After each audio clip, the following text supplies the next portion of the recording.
The mullet. What is it, or what was it about the mullet? And why is it that mullets seemed to make 80s music sound better? This video is all about the mullet.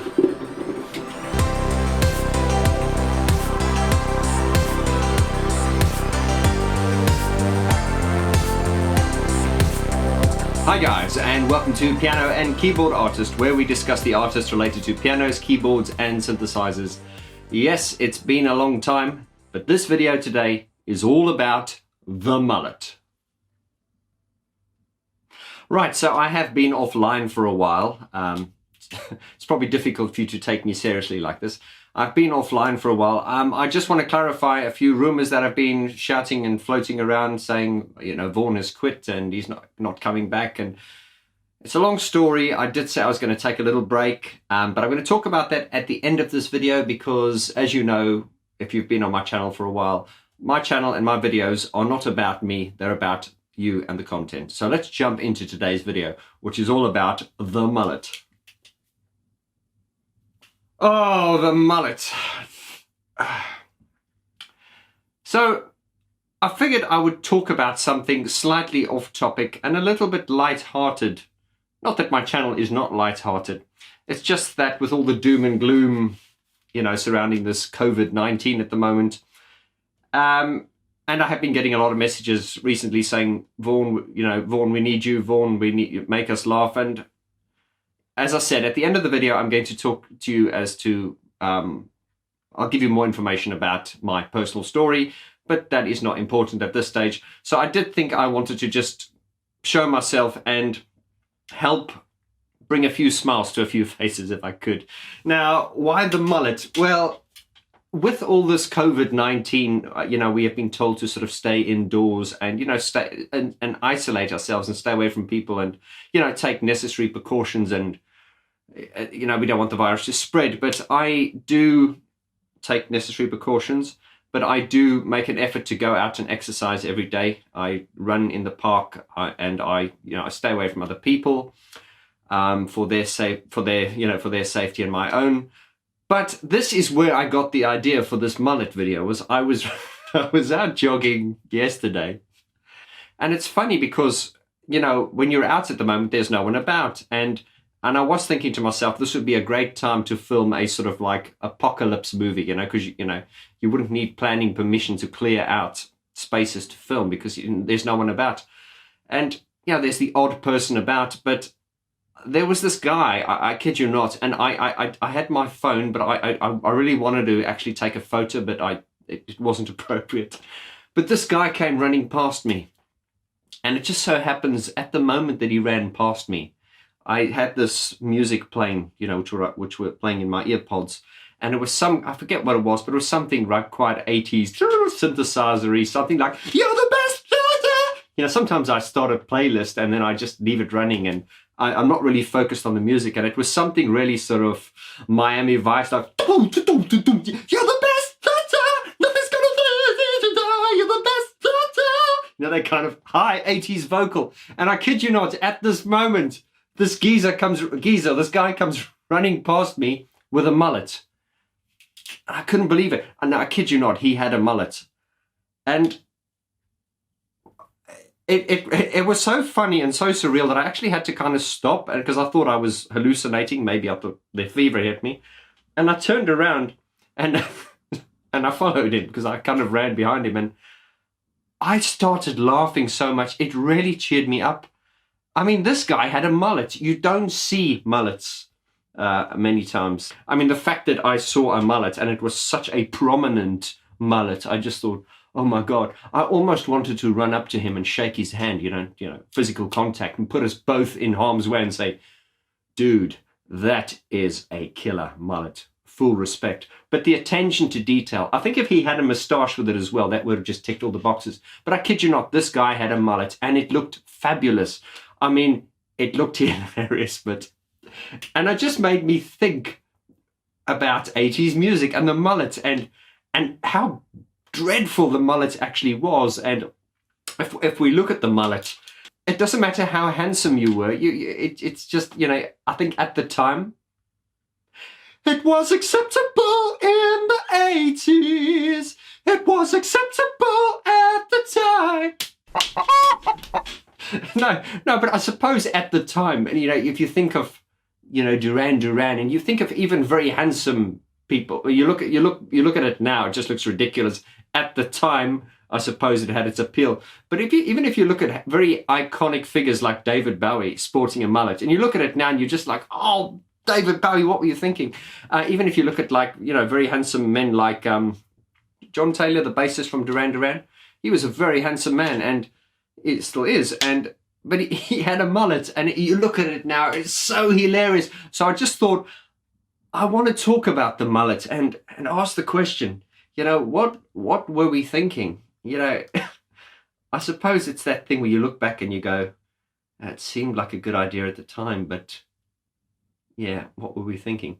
The mullet conjures up images of, I'm thinking of like Sandra from Germany, Sandra Cretu, the music videos, where she's singing, I'd rather be Maria Magdalena. And you've got that geezer in the background going, you're a creature of the night, with his guitar, doo-doo-doo. And that is like the 80s thing, where you've got, in this case, you've got the chick in the front with the shoulder pads, the massive hair, the blue eyeliner, leg warmers, if she wants to tick all the boxes. And then there's the dude in the background with a mullet and the guitar going, oh, oh,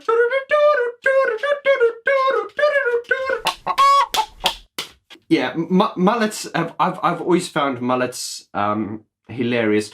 And what I want to do today is, I have actually categorized the mullets into various categories. Now, I want to tell you that next time you see a mullet, don't laugh.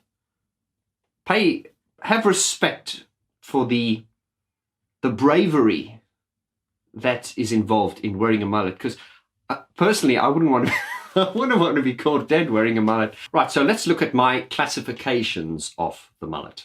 So the mullet is typically categorized by, it's a very versatile hairstyle, I suppose.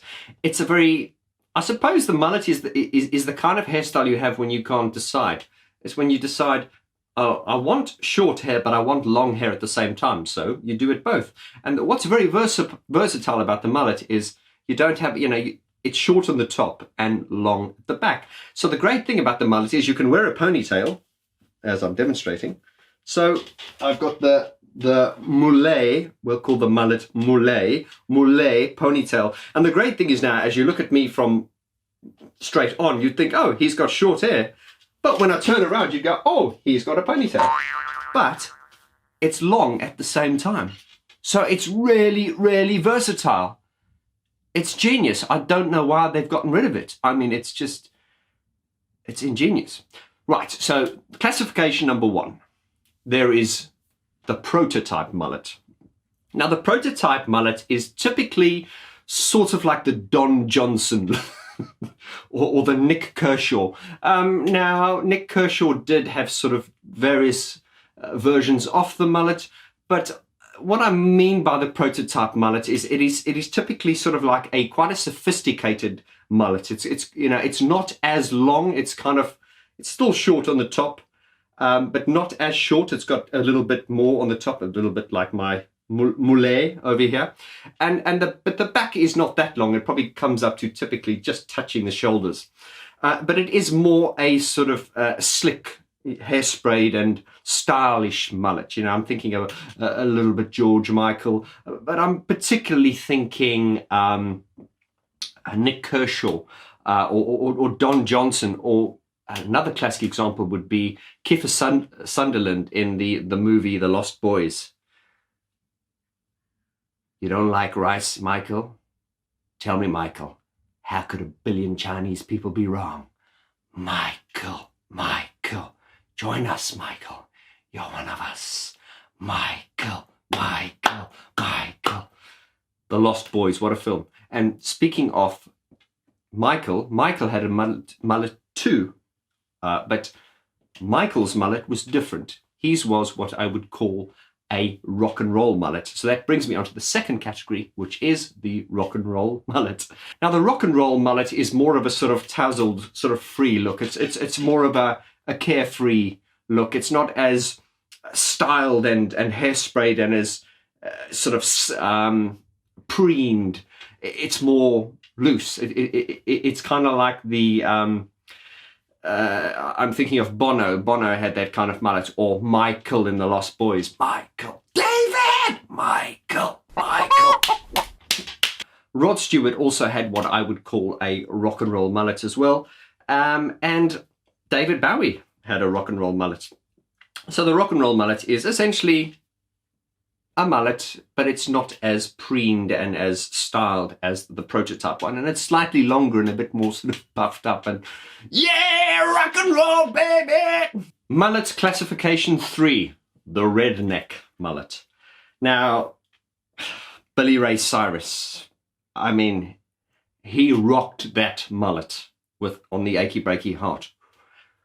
Okay, this is quite more 90s, and it's not exactly piano keyboard artist music, but I mean, we're just talking more about the mullet now. Billy Ray Cyrus was more sort of like rock or pop or whatever that dreadful music was that he did with "Don't Tell My Heart, My Achy Breaky Heart, I Just Don't Think You'd Understand," and they did that achy breaky dance, and it was cringy, and but I'll admit to liking it at the time.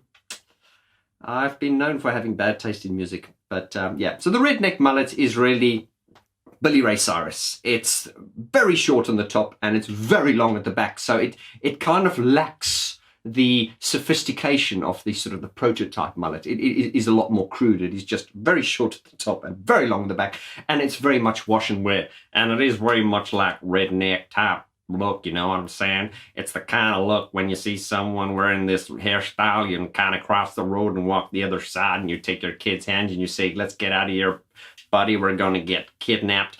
And it's also that when you see someone with a hairstyle like that, you can just hear the banjo music going down the South Park. You can hear the banjo music, and you can also have visions of yourself being tied up with chicken wire and with a gag and a blindfold on this. I'm coming with a chainsaw, I'm going to cut your balls off.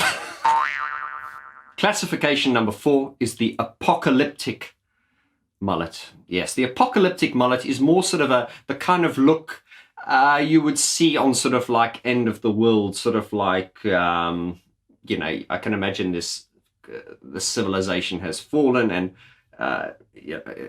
humanity have gone backwards, and we're all living in the desert now, and you know, driving these old bust up vehicles and fighting for survival. And the apocalyptic mullet, I mean, the name says it all, apocalyptic mullet. It's characterized by being sort of like, it's like shaven, so it's very severe. It's shaven often with designs, and so it's very short on the side here, and then it's long on the back, and it typically has kind of like a Mohican at the top. So it's kind of like a sort of like an apocalyptic. It's a very aggressive sort of like end of the world, a survivalist mullet. If you see someone with that hairstyle, you'll know that this guy is probably going to survive the apocalypse, and he's probably good to have as a friend because he can probably fight and defend himself, and he probably has lots of loo roll and baked beans in his basement. The next classification of mullet is what I call Mullet à la flamboyance. It's a very flamboyant mullet, hence the name, Mullet à la flamboyance. Flamboyance. Put a bit of, Mullet à la flamboyance. And this is a very flamboyant mullet. I'm thinking Duran Duran. It was taking the mullet to higher levels, you know, and really pushing the boat out in the mullet. And it was taking what was seen, and the mullet being very cutting edge, but it was taking the mullet to the extreme and beyond the abyss. Full respect to Howard Jones, Tom Bailey from Thompson Twins, Duran Duran, or should we say Mullet Mullet. And I would like to give a shout out to one of my best friends, Michelle Vaughn Kimmelman. Oh, she's married now, so she's called Michelle Vaughn Harger.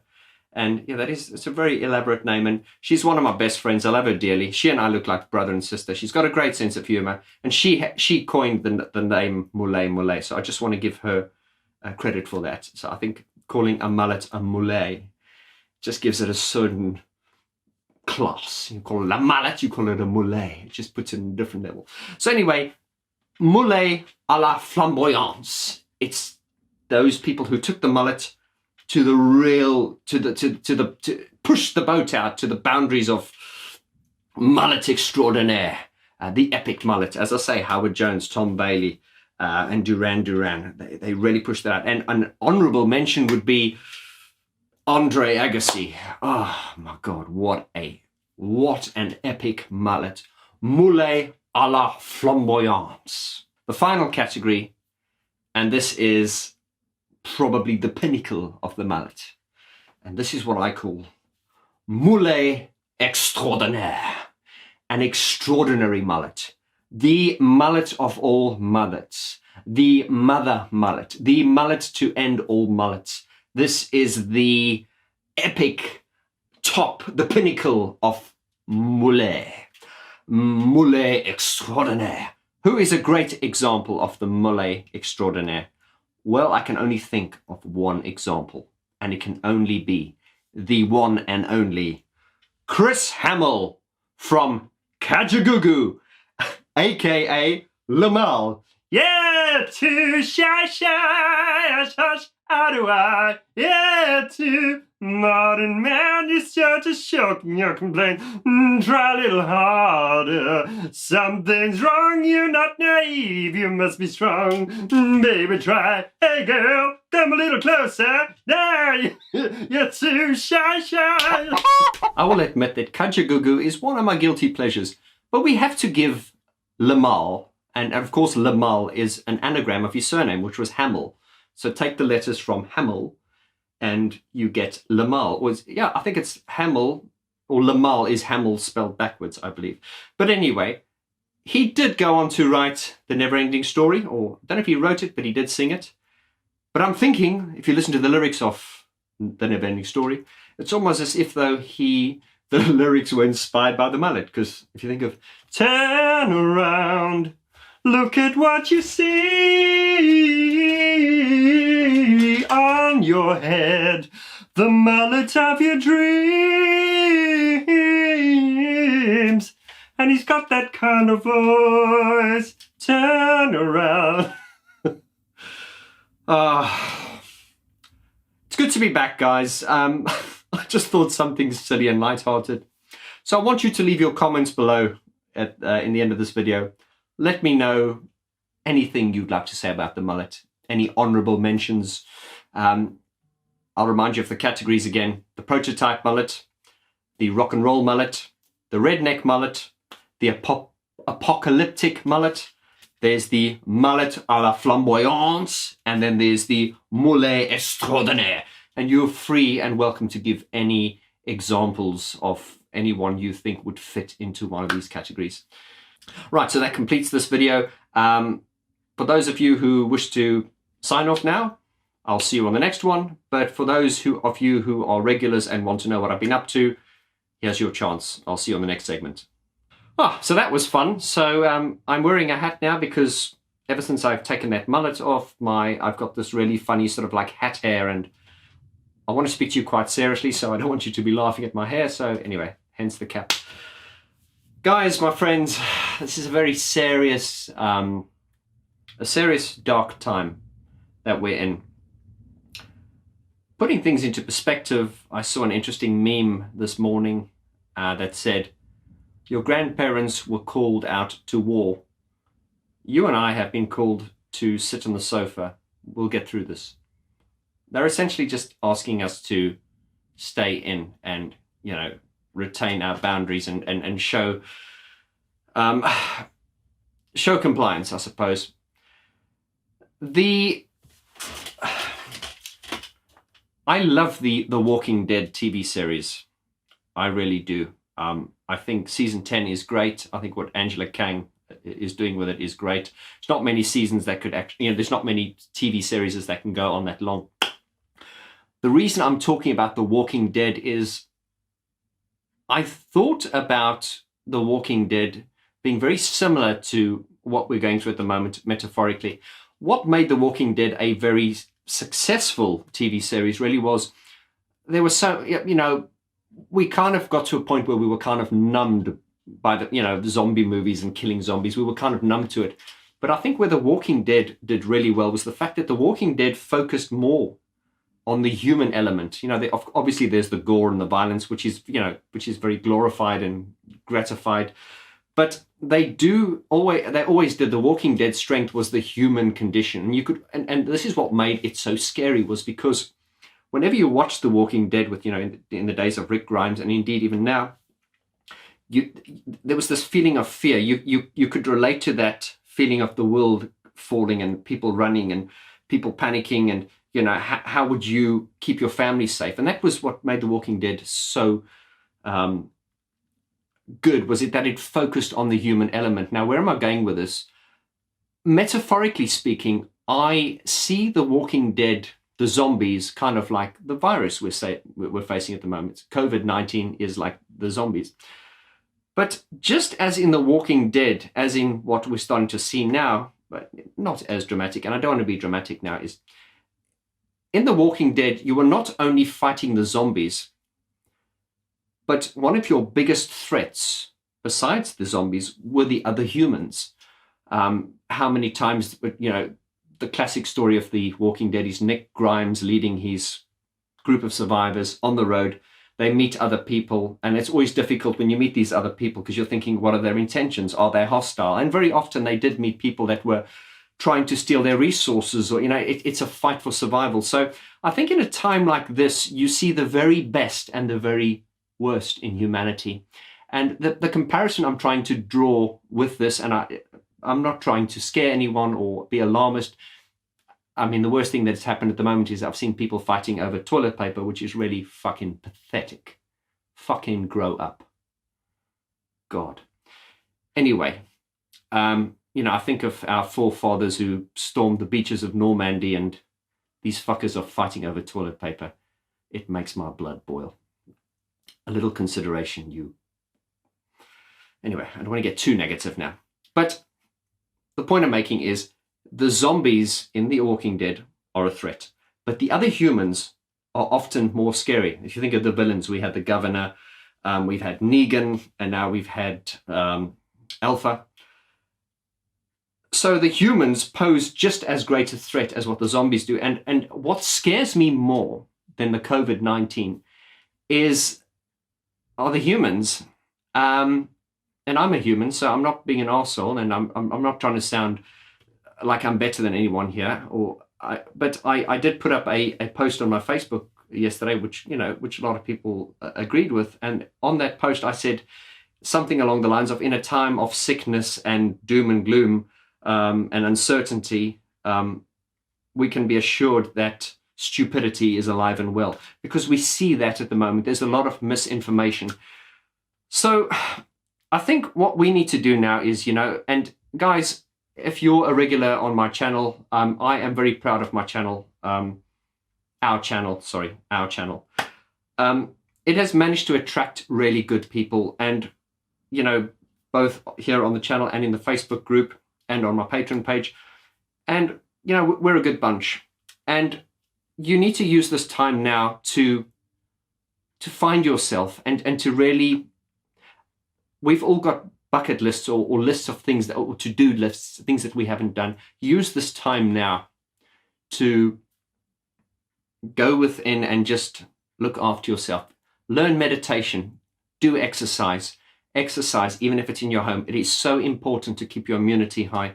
And also, I'm not trying to sound like an expert now, guys. I'm just a YouTuber. I'm just a guy. I'm not a doctor. I've got no medical expertise. And there is a lot of misinformation, but I do believe from the people that I trust and believe is that 70 to 80% of us will get it in some form, whether it be as a cold or as a flu. We're going to survive this, but it's just that if we do not follow the measures and sort of stay away from people and bars and clubs and get into big crowds, as you know, it is that virus which is going to affect the vulnerable in our society. So I think we all have a responsibility.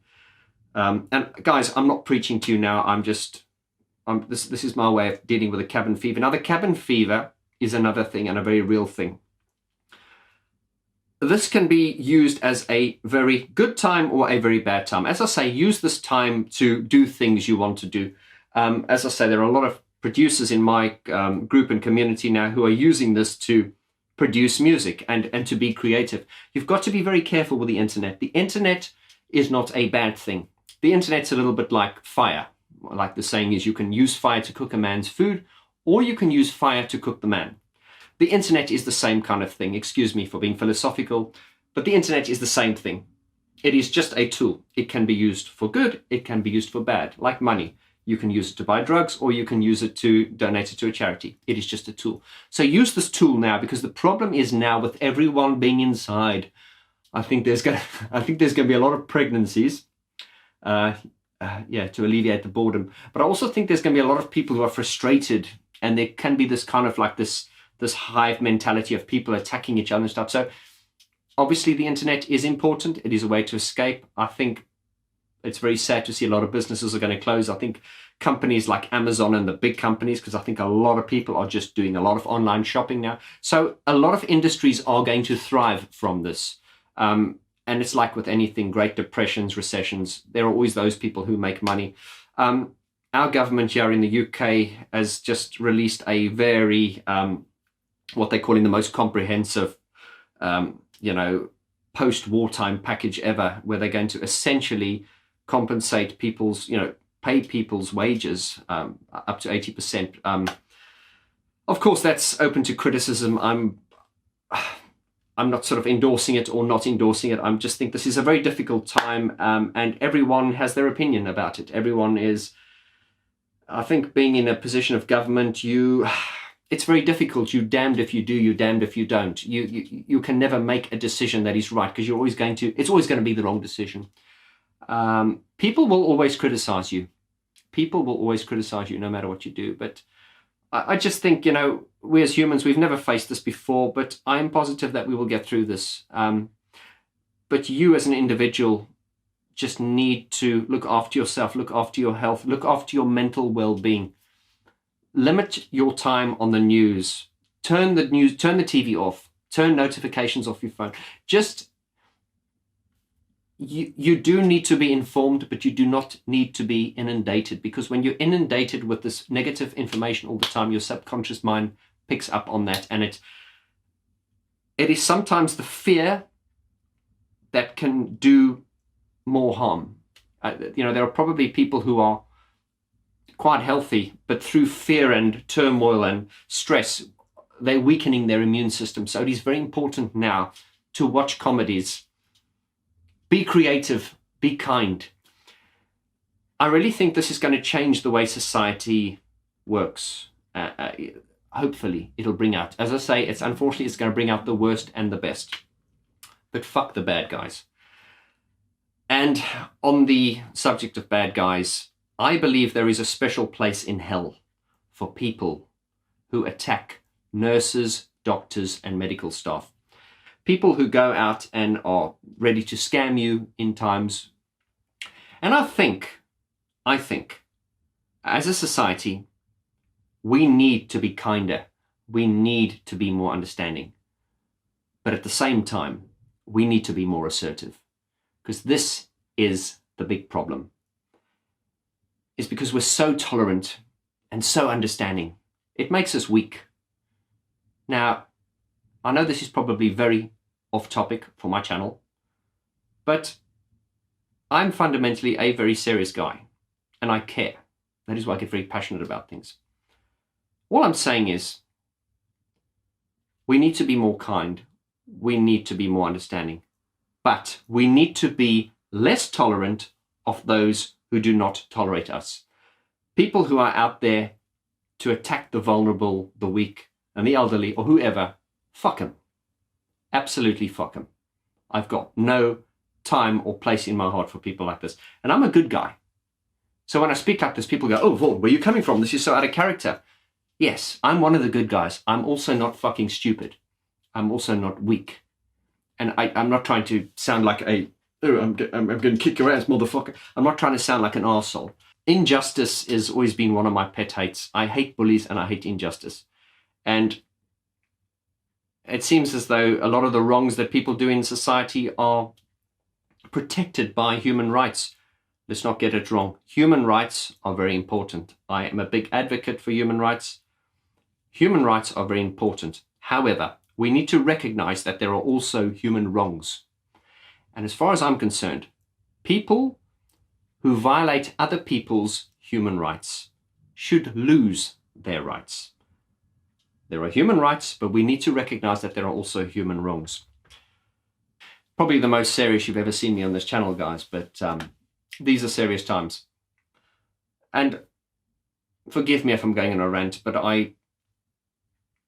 what I'm proud about this channel is it's real. What you see is what you get. A lot of people I've met in meetups through the channel have often said, "Oh my God, Vaughn, you're exactly like you are on the videos." And I'm like, yeah, but why wouldn't I be? This is me. And this is what I believe is making this channel work, is the fact that we are talking like two friends in a room. All I want you to take from this, my friends, is look after yourself and let's keep in touch. Now, about the channel, guys, I'm not going anywhere. I'm here to stay, okay? I've worked too hard, and you guys have worked too hard with me to get this channel to where it is. I just needed to step back from it for a while. There are a lot of exciting things in the pipeline. Obviously, I've had to change the way I do things. We've all had to change the way we do things. The Dave Bascombe series will come up shortly. A lot of videos like that will come up on my Patreon page first. I feel it's fair to give my Patreon subscribers exclusive access. It'll come on Patreon first, and then a couple of weeks later it'll come to you guys on YouTube. And also on Patreon it will be the videos will be longer, and there'll be a lot more behind the scenes stuff. Now, it is necessary for me to do this, guys, if I am to sustain and if this channel is to continue. Obviously I need, you know, the funds to help run it. So I will be running all kinds of competitions, giveaways, as I've done in the past, and fundraisers to fund things. But I always want to give something back. And I think I know now, I've had some time to step back and really think about this, and I've got with withdrawal symptoms. I really am missing the channel and you guys, and I just want to continue with it. And I never said I wasn't going to. The rumors have been flying around and people were saying I was going to quit, but I never said that. I just said I need to step back. Some other changes coming. I'm relocating to another premises, so this is all going to go. I'm selling a lot of the equipment on eBay. If you're interested, let me know. A lot of the stuff is for sale, and there's some very exciting things to come. As I say, to those of you also who funded the Dave Bascombe trip, you know, you bought tickets for that raffle I'm doing for the signed vinyls. That draw will take place. There will be a live draw here on the channel. Everything's going ahead, guys. It's business as usual. Has this been a long video? It always is, but hell, we've got time. Take care of yourselves. Reach out to me. Coming back to the topic on the mullets, give me a name of someone you think is a great mullet, or, you know, we're the prototype mullet, the rock and roll mullet, the redneck mullet, the apocalyptic mullet, the mullet à la flamboyance, and the mullet extraordinaire. And just any names you think would fit into one of these categories, let me know. Reach out to me. I'd like to hear from you. Join the Facebook group. Take care of yourselves, my friends. This is a hard time, but humanity's been through worse. We'll get through it. I wish you peace, love, and prosperity. And don't be a dick. Consider others, but don't be a pushover either. Lots of love to you. I'll see you in the next video.